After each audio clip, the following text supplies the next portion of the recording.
Ah, those risk takers. Good day. It's Wednesday. You're halfway through the week. Appreciate you spending part of your day with us here on First Take. Skip Bayless, Stephen A. Smith. Looking sharp, man. What's going on? I can't compete with that. That's just too much. Smells good, too. He smells good? Yeah, This is not smell-o-vision, Molly. Sorry. I will say this. Good morning. Good What's up, morning. you? How you doing? Hello. I will say this to you. Usually, I think I'm pretty sharp anyway, but I forgot my pocket squid. You don't need one. It out. You know I'm what? very disappointed in myself it right would now. detract from Yeah. the ensemble. Well, you know. You got it Simple, going. chic. I Yeah. appreciate that. GQ. Thank you. It's GQ Thank you. cover. Yeah. Well, you know, what can I say? It's buttering you up. You should be nervous. I am. You know For who's the takedown. GQ? Oh, that Yeah. takedown. All right, let's work. Jerry Jones is willing to put all his chips on the table when it comes to a backup for Tony Romo. Shocker. High risk, high reward if necessary. We know RG3 and Johnny Manziel, who are both Texas natives, would like to come home and play for the Cowboys. Who should Dallas want, Skip? Two of your Molly, Stephen A. Allow me to first point out before I answer your question, Jerry Jones also loves himself some RG3. We all hear over and over again how Jerry had to be talked out of taking Johnny on draft night with the 16th overall pick by his son Stephen Jones. They did take, as we recall, Zach Martin, who has made Pro Bowls in each of his first two NFL seasons. But I want to remind everyone that 4 years ago on Thanksgiving Day at Jerry World, Robert Griffin III put on a show of shows, threw for 304 and 4 touchdowns in a 38-31 win, which left Jerry saying right after the game, it's as rare a performance as I have ever witnessed. Got it. Okay, just remember that. So keep that in the big picture in mind. We got it. Now, obviously, as we all also got, I'm a huge fan of both of these young quarterbacks. And all things being equal, if you could tell me that each was as healthy as he could get at his peak, I would definitely take RG3 over Johnny. He's just better. He's more gifted. He's got a bigger, better skill set than Johnny Manziel. Bigger arm. We know all that. So that's in a vacuum. Best case scenario for each one. Right now, gut feeling, I think Johnny's issue is slightly more fixable than RG3's health issues, if you're with me on this. I believe that if Johnny decided to go back to rehab and get a genuine grip on, control of his issue, I think he might be more viable in Dallas, Texas next year than RG3, who's coming off horrific injuries to the knee and then subsequently to the ankle. Stephen A., I'm not sure, I love this guy, but I'm not sure he's ever going to be able to get his confidence completely back in his legs because he needs his legs to complement a big arm. Just like Cam can complement his pocket passing with his legs, with his running, just the way Russell Wilson can. RG3 did for one great rookie year when he was the offensive rookie of the year in the National Football League and took his team to the division title. I saw him run with the football. You know all too well, been in touch with his family, with his father. They're a little skeptical about Robert needing to run the football, that occasionally, that they think maybe occasionally, but mostly he's turning into a pocket passer. Can he be that guy? I'm not sure. So if you tell me he's still not completely sure of his legs and Johnny finally gains control of his issue, I would take Johnny slightly over Robert at this stage of his career. And I hope I'm wrong about that because, again, Robert has bigger upside than Johnny Manziel. I'm just not sure. Listen, the Robert we saw the last sort of 2.5 years, did you recognize him? Was he not a shell of himself even in this past preseason? Wasn't that hard to watch? Can he ever get back? I don't know. Johnny, again, we saw flashes just here recently. I think he can be pretty good in pro football. I think he can be a starter. Heck, I think he could turn into a star. Now, final quick point, because you bring it up to me time and time again. We know that Big D can be Temptation City. Listen, if Johnny Manziel has an issue in Cleveland, he'll have the same issue in Des Moines or Walla Walla or wherever you take him. Trust me, Vermont. if you got in Vermont, anywhere you want to go, he will find out places to go to have that if that issue is calling him. My apologies to both you and Chris Carter in what I'm about to say, because with what you've been open about as it pertains to your family history or what Chris Carter has been open about in terms of his personal history, I don't know definitively what I'm about to say is true. But I believe in the case of Johnny Manziel, the bigger the stage, the less of a risk. In other words, I believe that being in Cleveland, being bored to death, not wanting. Oh, so you're looking at the other way around. The other way. Okay, that's fine. I would tend to lean toward your. I think that the bigger the stage, the bigger the spotlight, the more of a buzz, the more he would be excited about playing football. Okay, great. The less of a risk.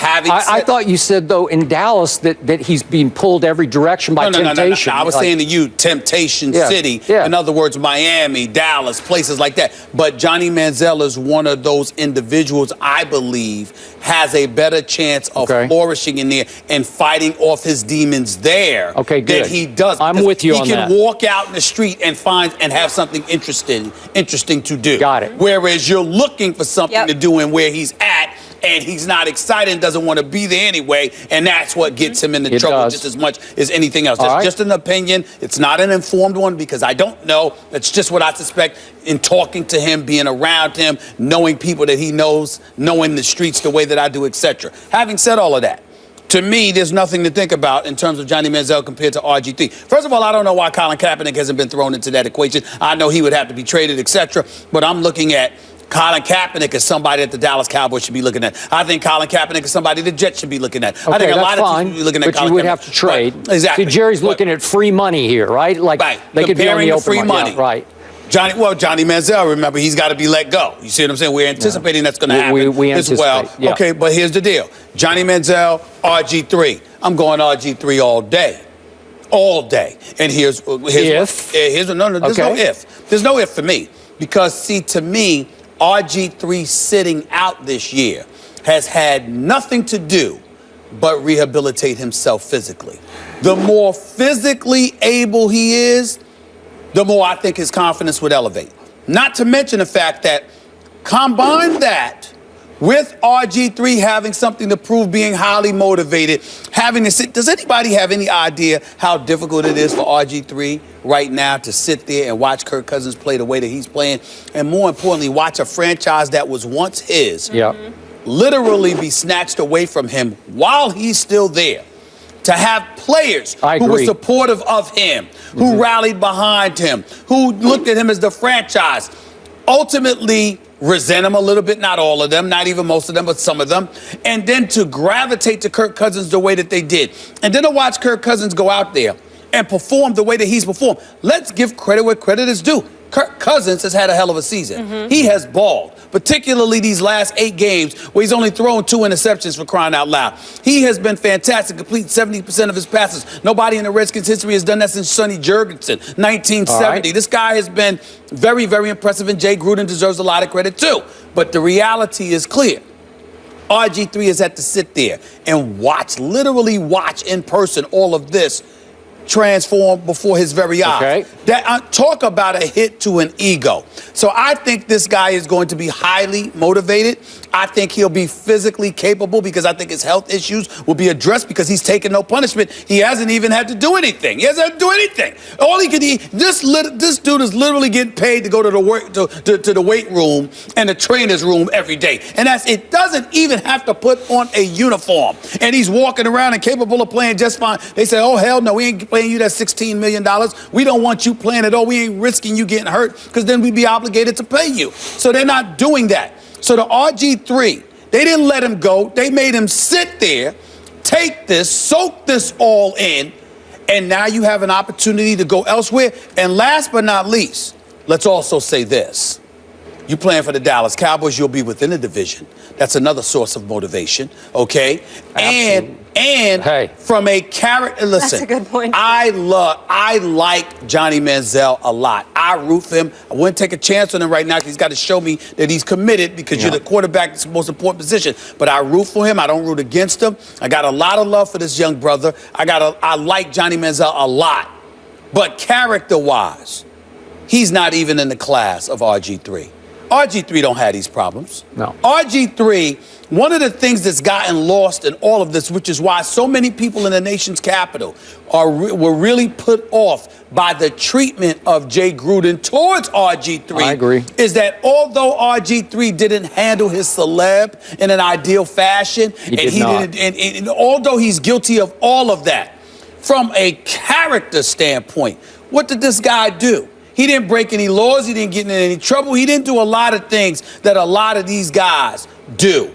RG3 has gotten a bad rap as a human being. He's much, much better than he was given credit for. He deserved to be treated with a bit more respect than he was given as a human being, okay? And I think all of those things, just throw it in a bowl and it continues to swell. But in fairness, would you agree he got a little too carried away with RG me? No, that's what I just said. But what I'm saying is, all I'm saying is that was his crime. Yeah. Nothing else. No, nothing else. else. No drugs, no alcohol, and, all field incidents or nothing like that. No lying to your superiors. The worst thing RG3 did, if you really think about it, other than not performing well and letting his ego get the best of him, the worst thing RG3 ever did was take pictures of himself before his wedding, encouraging people to donate, whatever he was doing. And that's about it.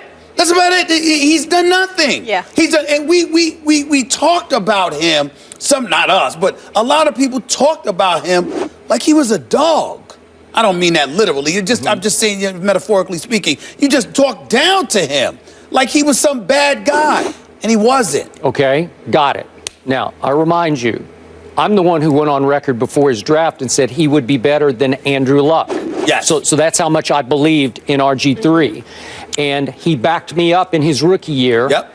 Then, fatefully, against Seattle in a playoff game, they were leading at the moment. His knee got tweaked and then got wrecked. Because he shouldn't have been kept in there to begin well, that's a whole nother issue, right. But I disagree with you. I thought he deserved a chance to see if he could get the game home. And he still hasn't recovered. And he hasn't recovered. Okay, and then he tore up his ankle. We know all this. Yep. I thought he was pretty close to healthy going into this past preseason. Did you watch some of those games? Remember that one game where he literally almost looked like he was going to get killed on the field by lack of protection? Yep. But there was some deer in headlights standing in the pocket too long, holding the ball too long. Right. I don't know that guy. So you're going to have to convince me that the rookie year RG3 can re-emerge. If you're right about that, then this isn't even a debate. This is over. Well, let me tell you why it's not a debate then. I don't even have to use my own knowledge. I'll steal yours. The Dallas Cowboys and their offensive line that you rave about at every turn. You put RG3 behind that. What's the problem? And if you think, listen, you can't sit up here. I'm not talking about you. I'm just speaking generically. We can't sit up here and religiously lament character or lack thereof, how important it is in the NFL. And oh, by the way, offensive line protection, how important it is for quarterbacks. And the Dallas Cowboys would have an offensive line and they don't have to worry about character issues because RG3 has character. What's the problem?